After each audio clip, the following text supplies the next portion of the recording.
بسم الله الرحمن الرحيم. لا إله إلا الله وحده لا شريك له، له الملك وله الحمد يحيي ويميت وهو حي لا يموت بيده الخير وهو على كل شيء قدير. سبحان الله والحمد لله ولا إله إلا الله والله أكبر، ولا حول ولا قوة إلا بالله العلي العظيم. لا ملجأ ولا منجأ من الله إلا إليه. سبحان الله بحمده عدد خلقه ورضا نفسه وزنة عرشه ومداد كلماته. سبحان الله بحمده سبحان الله العظيم. سبحان الله بحمده سبحان الله العظيم. نستغفر الله العظيم ونتوب إليه. نستغفر الله العظيم ونتوب إليه. الحمد لله الذي هدانا لهذا وما كنا لنهتدي لولا أن هدانا الله. الحمد لله الذي تواضع كل شيء بعظمته. الحمد لله الذي ذل كل شيء بعزته. الحمد لله الذي خضع كل شيء لملكه. الحمد لله الذي استسلم كل شيء لقدرته. ونشهد أن لا إله إلا الله وحده لا شريك له، إلها واحدا أحدا صمدا لم يتخذ صاحبة ولا ولدا ولم يكن له كفوا أحد.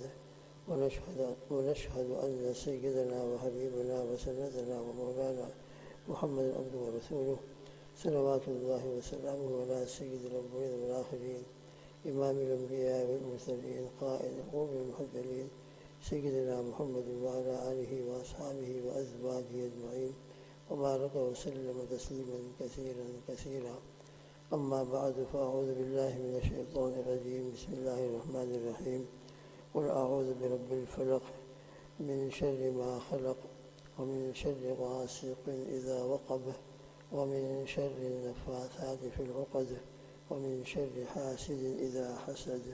صدق الله العظيم. قل أعوذ برب الفلق.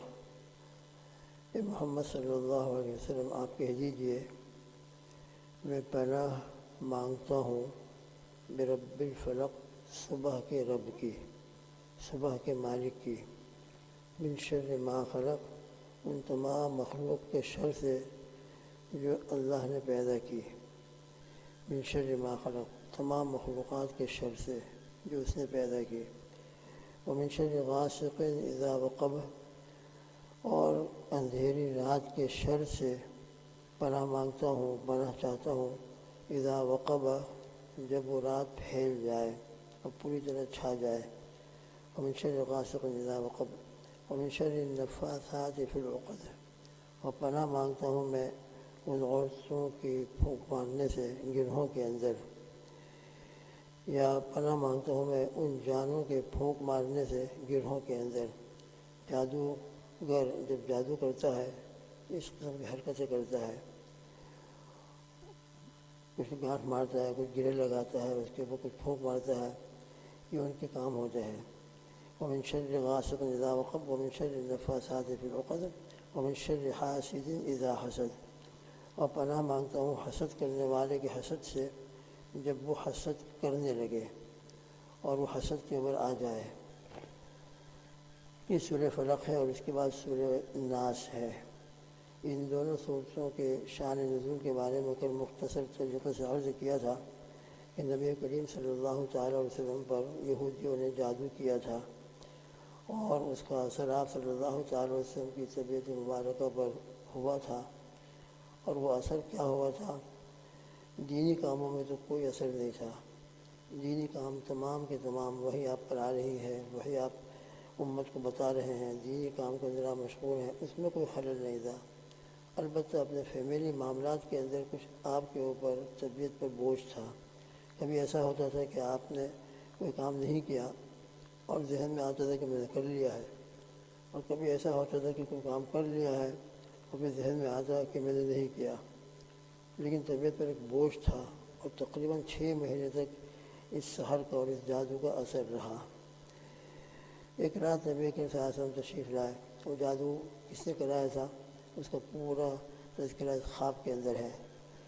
لبید ابن عاصم، یہ قبیلہ بنو زریق کا ایک شخص تھا جس کا تعلق قبیلہ بنو زریق انصار مدینہ میں سے ایک قبیلہ ہے، مگر یہ یہودیوں کے ساتھ بڑا دوستی رکھتا تھا، ان کا حلیف تھا، اور اسی کے نتیجے میں اس کا ذہن میں پورا یہودیوں کی طرح تھا، اور یہودیوں کے ساتھ مل ملا کر یہ دھندے کیے ہوں گے اور یہ حرکتیں کی ہوں گی۔ چنانچہ اس نے اپنی لڑکیوں کو بھی جادو سکھایا، اپنی بیٹیوں کو بھی، اور سب نے مل کر یہ حرکت کی۔ کیا جادو میں کس طرح کیا اس نے؟ آتا ہے جادو کرنے کے لیے اس نے حضرت پاک صلی اللہ علیہ وسلم کا کنگا اور اس کنگے کے کچھ دندانے یہ حاصل کیے اور کچھ بال۔ کس طرح حاصل کیے؟ ایک یہودی لڑکا حضرت پاک صلی اللہ تعالیٰ علیہ وسلم کی خدمت مبارک میں آیا کرتا تھا، اس کو بہکایا اور اس کو سمجھایا کہ کسی طریقے سے یہ چیزیں تم مجھ کو لا کر دے۔ چنانچہ وہ یہودی لڑکا جو آتا تھا آپ کی صلی اللہ تعالیٰ وسلم کی خدمت مبارک میں، اس نے یہ چیزیں لا کر اس کو پہنچا دی کسی طریقے سے بھی۔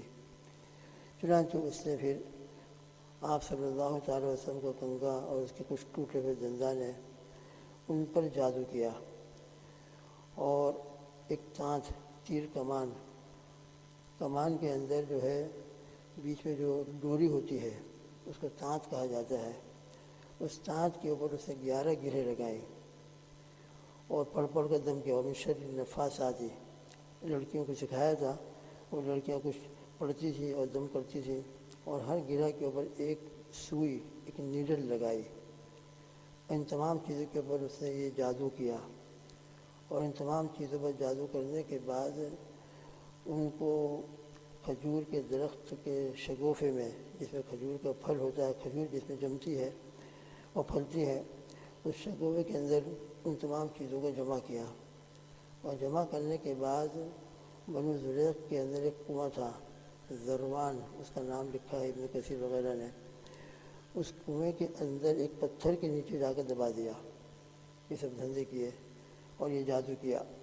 اس کا اثر حضرت پاک صلی اللہ تعالیٰ علیہ وسلم کے اوپر جس کا بھی تذکرہ ہوا، یہ ہوا کہ آپ صلی اللہ تعالیٰ علیہ وسلم کی طبیعت پر اس کا اثر کہ کوئی کام نہیں کیا اور آپ کے ذہن میں کہ میں نے کر لیا ہے۔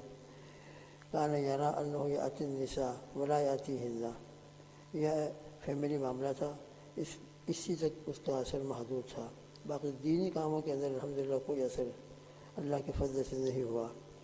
ایک رات نبی کریم صلی اللہ علیہ وسلم تشریف لائے اور دعا مانگی، دعا 3 مرتبہ تقریباً مسلم شریف کے اندر لفظ ہے، بہت گریہ و زاری کے ساتھ، بہت توجہ کے ساتھ، اور پھر اس دعا کے بعد آپ صلی اللہ تعالیٰ وسلم سو گئے۔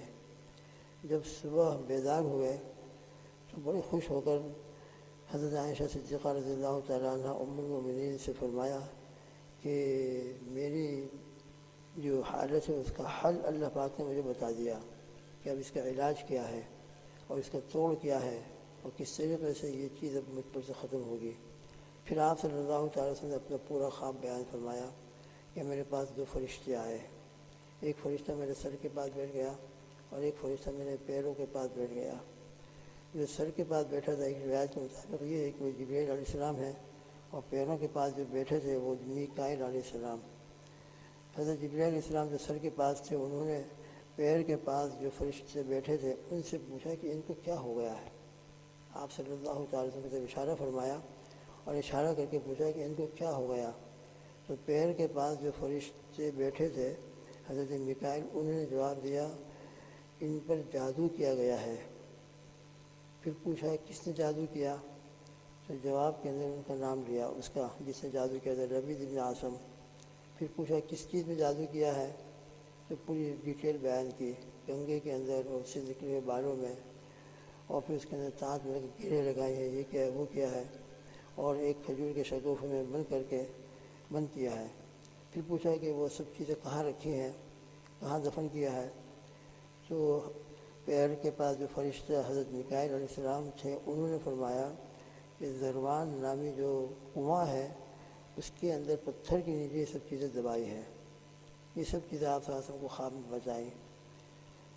چنانچہ صبح اٹھ کر حضرت پاک صلی اللہ علیہ وسلم نے فرمایا کہ الحمدللہ اللہ نے مجھ پر جو حالت تھی اس کے دور کرنے کے لیے حل بدلا دیا، اور اس وقت یہ 2 صورتیں نازل ہوئیں، سورہ فلق اور سورہ ناس۔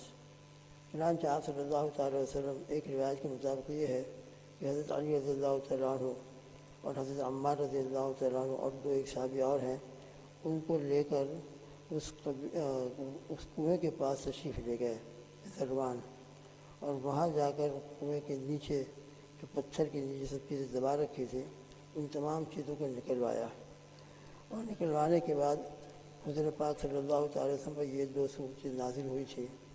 حضور پاک صلی اللہ تعالی وسلم جو 11 گرہیں تھیں، ان 2 صورتوں کے 11 آیتیں ہیں، 5 آیتیں سورہ فلق میں ہیں اور 6 آیتیں سورہ الناس میں ہیں۔